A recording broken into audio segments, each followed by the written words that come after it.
خلينا نبدأ من غير حماس ومن غير جمل كبيرة. انت مش وحش ومش فاشل ومش أقل من غيرك، انت بس بتقف في النص. وده اللي بيحصل مع أغلب الناس. اعتراف صريح. احنا بنبدأ كتير وبنقف كتير، مش لأننا مش عارفين نكمل، لكن لأننا تعبنا من غير مقابل. والموضوع ده بيكسر أي حد. معنى الاستمرارية الحقيقي: الاستمرارية مش بطولة، الاستمرارية شخص بيعمل اللي عليه وماشي، من غير ما حد يشوفه، من غير ما حد يشجعه، من غير ما يحس إنه مميز. وده أصعب نوع شغل. مثال يومي واحد: النوم والصحيان. في ناس تقول هظبط نومي، أول يوم ينام بدري، تاني يوم يسهر شوية، تالت يوم يرجع زي الأول. وشخص تاني مش مثالي، بس بيحاول ينام بدري حتى لو نص ساعة. بعد شهر، مين تركيزه أحسن؟ مش اللي خطط، اللي داوم. مثال يومي اتنين: القراءة. في شخص يشتري كتاب ويتحمس يقرأ 30 صفحة، وبعدين الكتاب يتحط على الرف. وشخص تاني يفتح الكتاب صفحتين في اليوم من غير ما يستمتع قوي، بس بيقرأ. بعد فترة، مين فعلا استفاد؟ مش اللي كان متحمس. مثال يومي 3: الأكل والصحة. في ناس تقول هبدأ أكل صحي، أول أسبوع ممنوع سكر، ممنوع دهون، ممنوع كل حاجة. بعدها ينفجر. وشخص تاني يقلل حاجة واحدة بس، مش يمنعها، يقللها.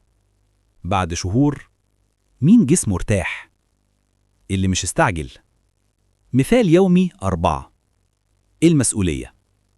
في شخص كل شوية يقول أنا مش جاهز، وشخص تاني مش جاهز برضه، بس بيعمل اللي يقدر عليه.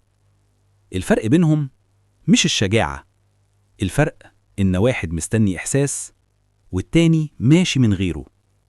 ليه بنزهق؟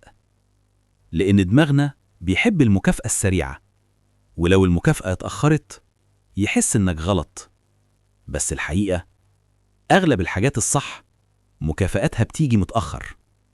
مرحلة محدش بيحكي عنها. في مرحلة هتعمل كل حاجة صح ومش هيحصل حاجة. دي أخطر مرحلة. لو كملت فيها هتعدي، لو وقفت هترمع من الأول. مثال يومي 5: الشغل. في شغل ما فيهوش تصفيق ولا شكر ولا تقدير. في ناس بتزهق وتمشي، وفي ناس تكمل وتتعلم وتتحسن. بعد وقت، مين اللي فرصه هتبر؟ مش اللي صوته عالي. الاستمرارية عملياً. لو أنا هبدأ من جديد هعمل كده: حاجة واحدة صغيرة تتعمل حتى في أسوأ يوم. لو اليوم وحش، أعمل أقل حاجة بس ما وقفش. تغيير الهوية. أهم حاجة إنك مع الوقت تبقى الشخص اللي ما بيسيبش، حتى لو بطيء، حتى لو متأخر. الصورة دي عن نفسك بتغير قراراتك كلها.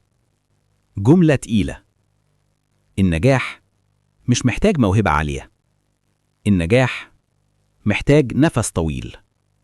الخاتمة: محدش هيصفق لك وانت بتبني نفسك، وده طبيعي. بس اليوم اللي تبص ورا وتشوف انك موقفتش، الإحساس ده ما يتقارنش بحاجة. كمل حتى لو الطريق ممل، لأن اللي بيكمل بيوصل.